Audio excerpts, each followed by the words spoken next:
Greetings, greetings, greetings. Merry Christmas to many. And to those of you who are celebrating other holidays, happy holiday. Yes, this is Ask Marie again. We're talking today about John Gray and Ron Carpenter. The question is, who's right and who's wrong? Now, I want to talk to you a little bit about leasing versus ownership of property. There's a lot of people who rent apartments, they even rent houses, and they're not really concerned about whether or not the property taxes or real estate taxes are being paid.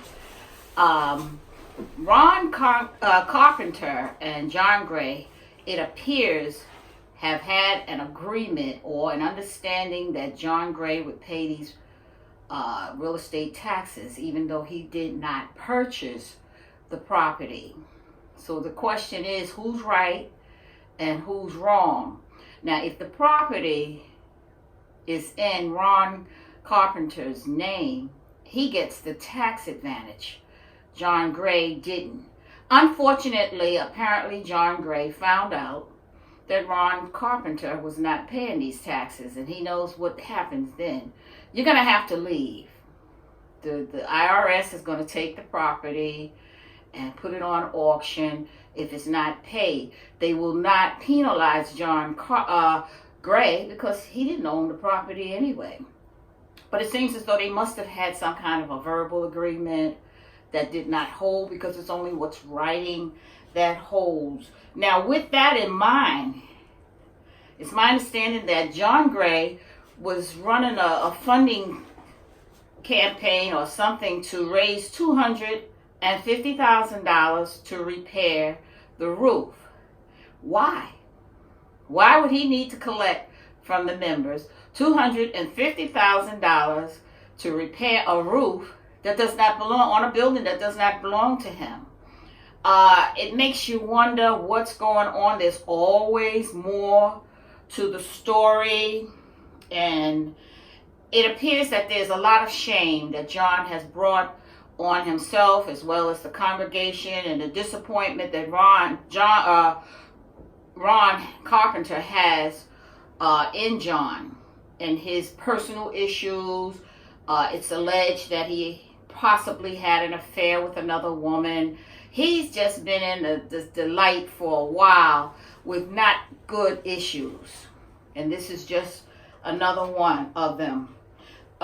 He is a good speaker, John Gray is a very smart man. He's a very, very good speaker, which leads me to believe that he has accumulated a congregation of his own, which means the church congregation is larger now than it was 2 years ago. Should he decide to pull out and leave, he's going to take his congregation with him, and it's enough to build or rebuild another congregation the same size as what he has now. So who loses? Does John Carpenter lose? His congregation is probably always going to be faithful to him, but you got to remember who's been before them every Sunday, every Bible study. It just makes sense that you want to see a pastor that's pastoring you. You don't want to.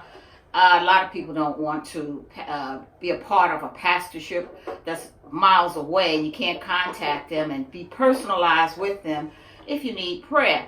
And John is the one that was before them. So he's accumulated a good-sized congregation to start out on his own and build, even though he's never pastored a church before. I'm not sure if he was really prepared for pastoring or not. It makes you wonder if that's the kind of pastor you would want, a pastor with a lack of experience in pastoring. And he, like I said, he's an intelligent man, very good speaker. He's been speaking for many years, but this is his first time as a pastor. And how effective as a pastor. Now, John Carpenter was an overseer for him. He can go to John Carpenter as his pastor and ask him what to do about this, that, and the other. But if he pulls out, he's pretty much independent, and he has to make, decisions for himself. Well, in that case, he's going to have to go to God. And in going to God, he's going to have to pray more. And in praying more, he's going to become closer to God. And you want a pastor that's close to God. You know, you don't want a pastor that gets up on Sunday morning and tells Saturday Night Live jokes on TV, especially if the lady in row 3 has cancer. She's not interested in jokes. But a pastor should be consecrated before they come to service on Sunday, serve on Sunday morning. They should have fasted and prayed and spent time with God. And this man, he's a very busy man, John Gray. But I'm not sure if a lot of people would want him as a pastor. Will he be effective in pastoring without the overseeing of Ron Carpenter or another overseer? And who would oversee him? With all that he's brought to the light, all the shame that he's brought to the congregation and to the church, who would oversee him? To his wife? You know, who would oversee him? You have a lot of questions as who's right and who's wrong. Now, Ron Carpenter has been in business for a long time. He's owned several real estate properties. He knows better than to do a verbal agreement with anybody, with the cat, with the dog, or anybody. It's what's in writing that counts. So leasing versus ownership is two different issues. When you rent an apartment, you don't care whether the taxes are paid, but you know you're not responsible for the taxes. You're not responsible for paying the taxes. You don't get the tax advantage of paying the taxes. So whoever's getting those tax advantages, that's the person who's responsible for paying those taxes. Ron is responsible because he was the one who's getting the tax advantages. John Gray was not responsible for those taxes, but he was responsible for paying the rent. Do you think he was right not to pay the rent, or wrong to not pay the rent in view of the fact that he found out that the taxes were not paid? Ask yourself some questions and think about what you feel, who you feel was right and who was wrong. What is your opinion? Everybody's got an opinion because a lot of people are talking about it. Now he's found another location at this point to take his congregation. Okay, righty, you got a split congregation. How many people are going to go that far to hear him and wonder at the same time what he's doing, what will come to the limelight in a matter of months that he's done next time? I mean, you don't want a pastor that's in jail because, you know, the love of money is the root of all evil. And anytime you see evil, there's a love for money and greed that will separate a person from the true love of God.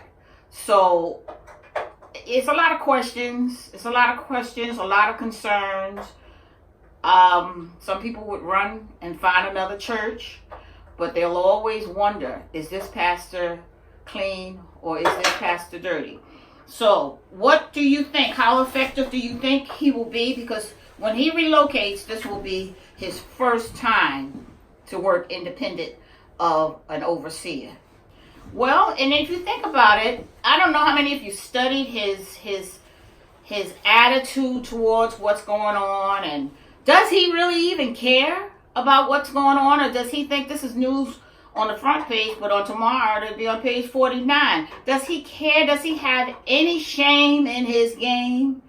Or does he figure other pastors are doing it, he could do it too? There's problems with all of them. And this is true. Why? Because they're human. How close will... You know what? There are things that will bring John to his knees, John Gray, and make him pray. And in his praying, that will bring him closer to God. As he moves closer to God, I believe that he will be a little more thoughtful before he does the things that he's doing, and the attitude that he's taken. It doesn't look like he's ashamed of anything that's happened between him and his wife, and between Ron Carpenter and himself in this issue. What's next? Comment. Okay, leave a comment. Let me know what your feelings are. How effective do you really think he can be? Will he be, or will he have the anointing? Will he have the anointing that he needs to pastor independently without an overseer? Will he have the anointing to pastor a large group of people? Because intellect is not enough. I don't care how well you can sing or preach. You have to have a relationship with God. And how close is this man to God in order to pastor effectively?